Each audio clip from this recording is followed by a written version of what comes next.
If I diligently live a healthy lifestyle, is that a guarantee I will not get heart disease, cancer, COVID, or some other potentially deadly disease? Good morning. It's time for this week's Bible lesson. Today is day 2 for this week's lesson, in which we look at how a quadriplegic or a paralytic and a depressed prophet obtain freedom to rest.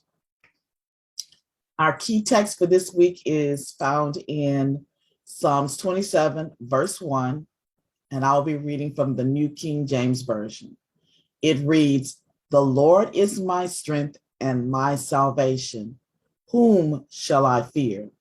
The Lord is the strength of my life. Of whom shall I be afraid?" Our topic today is healing rest. If there is ever a time that we need rest, it's when we are sick. We need the physical rest so that our bodies can boost our immune system. Additionally, to have a healthy immune system, we also need mental rest. Sometimes it is just something non-threatening, like a cold, a slight headache, or a migraine that nags at us and zaps our physical and mental strength. We lie there and try not to think about all that we should be doing, but simply can't. Sometimes when it's something potentially life-threatening like COVID or cancer, we lie awake and worry about what the medical test results will be. One thing adds to another, and then we start to wonder, why? Why me? What did I do wrong? Has my unhealthy lifestyle finally caught up with me? Was it the drugs I took or the cigarettes I smoked over 20 years ago? Was it the extra weight I have been carrying for the past few years? Is God punishing me for that secret sin that no one else knows about? Let's look at someone in the Bible that went through a similar situation. Turn with me to Mark 2, 1 through 4. Mark 2, 1 through 4. And it reads, "And again he, Jesus, entered Capernaum after some days, and it was heard that he was in the house. Immediately, many gathered together, so that there was no longer room to receive them, not even near the door. And he preached the word to them. Then they came to him, bringing a paralytic who was carried by 4 men.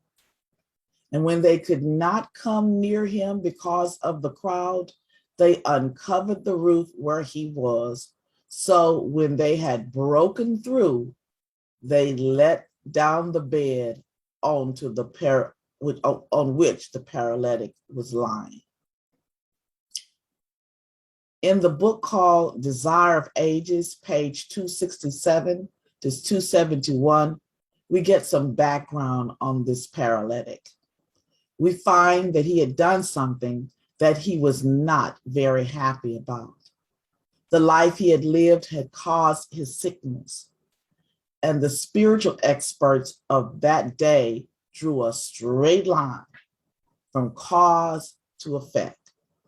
In their minds, because he had brought this disease upon himself by his own wrongful actions, there was no cure.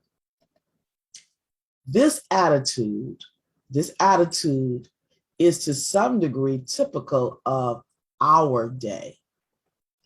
How often are those you know obsessed with who did it?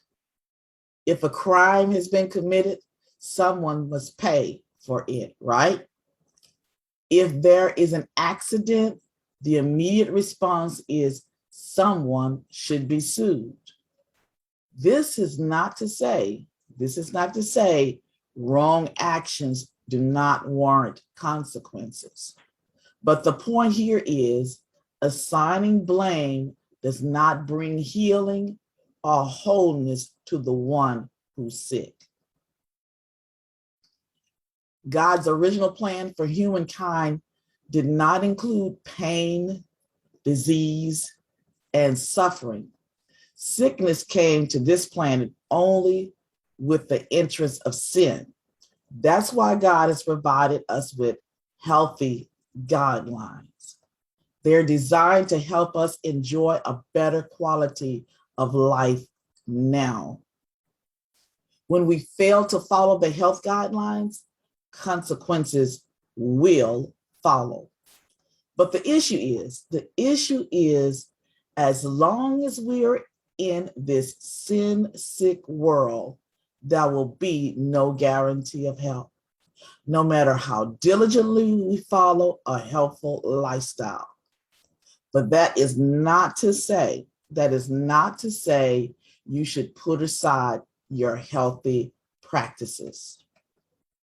A healthy lifestyle, for the most part, ensures quality of life.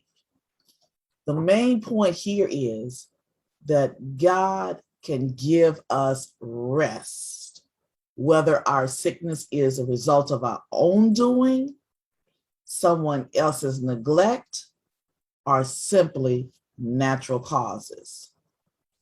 The good news is whether we are sick or healthy, God can give us rest. Because we live in a world of sin, we realize that sickness is not necessarily the result of the individual's wrongdoing. Sickness can be the result of any number of things, including wrong actions of another, genetics, and even our environment. Thus, it is not good to start assigning blame when someone becomes ill. Yet, at other times, we need to understand that a sickness can, in some cases, be a crucial first step toward healing and spiritual recovery. So the thing to remember is God can give us rest even in our sickness, even if our sickness is a result of our own doing or our genes or just a side effect of living in this sinful world. This concludes our lesson for today. Stay tuned tomorrow as we see how becoming a quadriplegic was a crucial first step toward healing and spiritual recovery for the paralytic. Now, if you would like to review a copy of this week's lesson, you can obtain it at ssnet.org, or it's ssnet.org. Click on Adult SS and select Weekly Lesson. See you tomorrow. Get some rest and have a blessed and wonderful day.